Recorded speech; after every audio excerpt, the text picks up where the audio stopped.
Marcus is 34 years old, earning $95,000 a year, yet he describes himself as a frugal failure. He's spent a decade cutting small expenses while his net worth remains stagnant.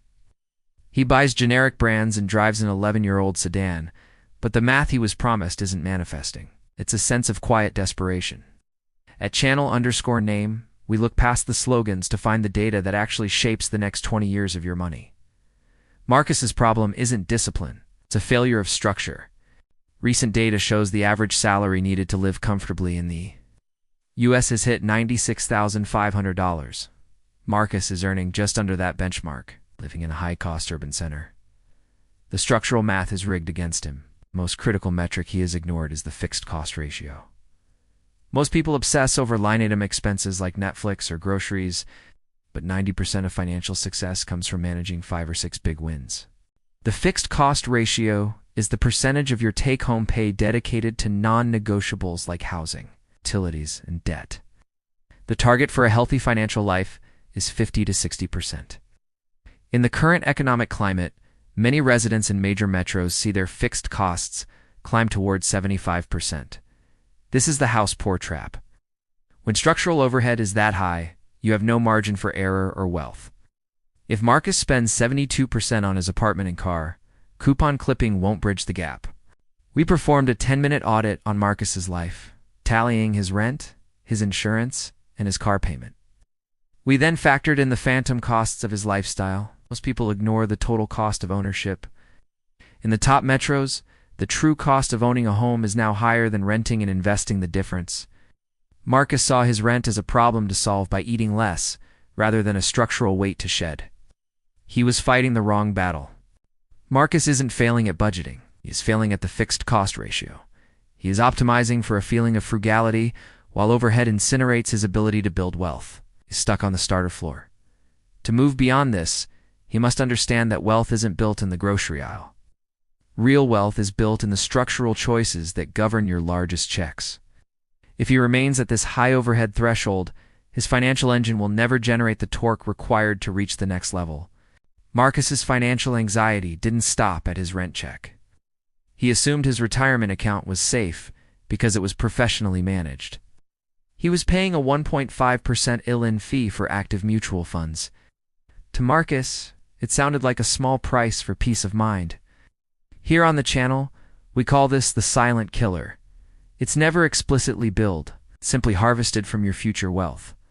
Let's run the scoreboard on Marcus's trajectory. Imagine a $500,000 portfolio over a 30-year horizon. At a 1.5% fee, the gap compared to a low-cost benchmark is staggering. You are looking at a total loss of $1.2 million. By year 30, Marcus has forfeited nearly 30% of his total potential wealth to the house. That is life-changing money he will never see. This didn't happen because the market failed him. It happened because he failed to audit his expense ratios. In the current landscape, providers like Fidelity and Vanguard offer zero-fee funds.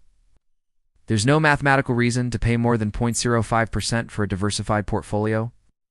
Marcus was paying for a service that was actively dismantling his retirement.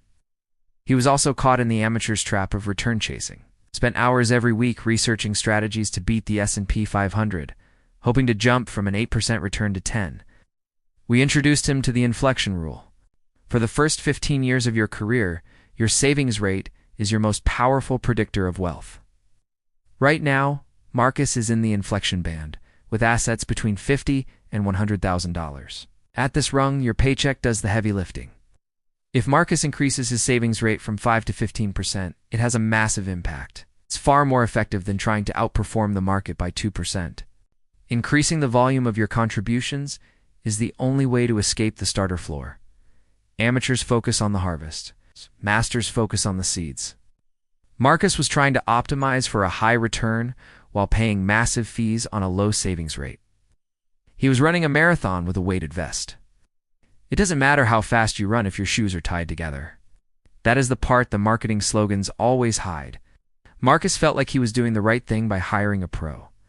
But radical transparency shows his scoreboard was bleeding while he felt secure.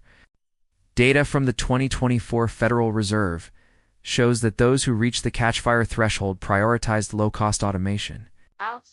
They didn't choose active management.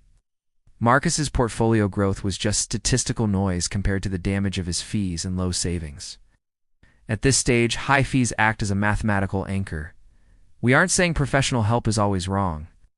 But in this world, with these specific fees, the math simply doesn't add up. Marcus stood before a $700,000 home, hearing that familiar slogan, "Renting is throwing money away."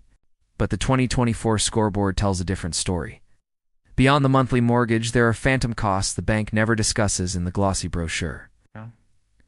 We ran the hard numbers for Marcus. We calculated property taxes, insurance, and the critical 1% annual maintenance rule. On a $700,000 asset, that's $7,000 a year just to keep the structure standing.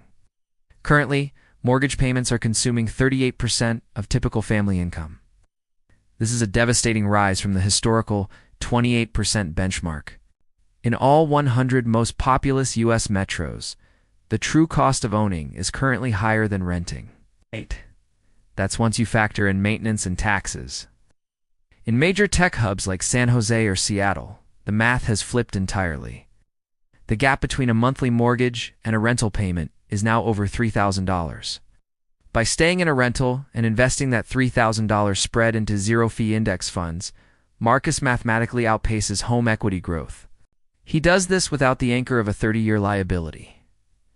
This is where the antiquated 28/36 rule finally collapses. While lenders will still qualify you for a 36% debt-to-income ratio, it's a direct path to being house poor. In this world of stagnant wages and rising maintenance costs, we shifted Marcus's toward lifestyle-based budgeting. The first step was the 10-minute audit.